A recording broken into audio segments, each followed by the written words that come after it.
NewsNation politics are powered by The Hill, so I'd like to welcome in White House reporter Julia Manchester. Julia, it does seem that this does, in fact, matter to the American public. Not long ago, the press secretary called this response, again, quote, fake outrage. Talk more about the official White House response. This video has now been taken down, but also some of the reaction that we are seeing, including from Republicans who wanted this taken down. Well, Nichole, let's note that this video is up for, I think, close to 13 hours, if not more than 13 hours before it was taken down, and really a complete turnaround from the White House on their statement on the video.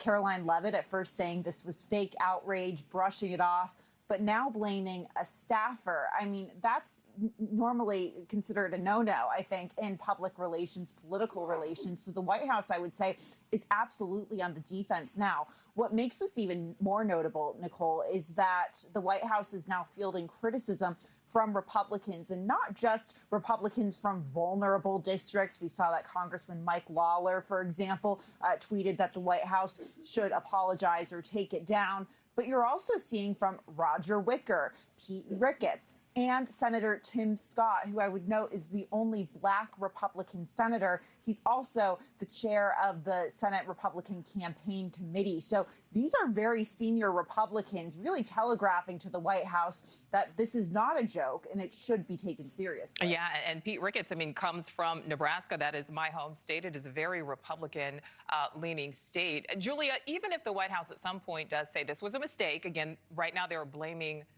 a staffer that has been unnamed.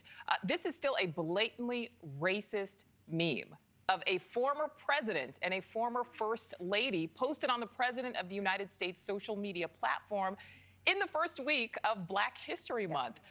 The post has been taken down, but do you think we will, and when I say we as in the public or even just the Obamas, see an apology? It's unclear because we don't see President Trump apologize very much. It's extremely rare. And I think this punting to blaming this on a staffer speaks volumes. Now, we do know that the president has a signing time today at 3 p.m. It's unclear whether that will be open to the press. He will be departing the White House here later tonight for Mar-a-Lago. So those of us here at the White House will likely be shouting questions at him about this very topic. So he's going to be asked about that. But it's so incredibly ironic, Nichole, because I think President Trump, many times to his benefit, has used his Truth Social, and before Truth Social, he used Twitter, now known as X, to communicate directly with the American people. And it's something he uses himself. However, this begs the question, how many people have access to his Truth Social account? And, should it officially be taken as an official statement from the White House? I mean, that's how we read it as reporters. Remember, President Trump will often post readouts from calls with foreign leaders like he did earlier this week on that platform. So I think there's a lot of questions as to how this will be managed going forward. And last question for you here, Julia. The president, the administration, certainly in this term, we know, has been laser focused on cracking down on anti-Semitic rhetoric, which does make one wonder what the reaction would be if some sort of anti-Jewish trope or meme had been posted on the president's official account by an unnamed staffer.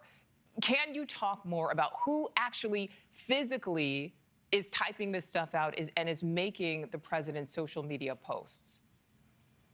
Well, we understand that the president is obviously one of those people, and a handful of staffers, not a large group, supposedly have access to his Truth Social account. But like I said, going forward, there's a lot of questions as to, how this is answered, how this is dealt with going forward, and how his account overall is managed. I think you bring up a good point about the White House, talking a lot about combating anti-Semitism, but then have, this post on, the heels of that. It's incredibly ironic because we know that President Trump oftentimes tout the increase in support he has gotten from the Black community. So ahead of the midterms, I will say this is not something that Republicans up for re-election or running for election want to be talking about. Thank you for watching. Subscribe below and download our NewsNation app right now on your phone, and you will get fact-based, unbiased news for all Americans.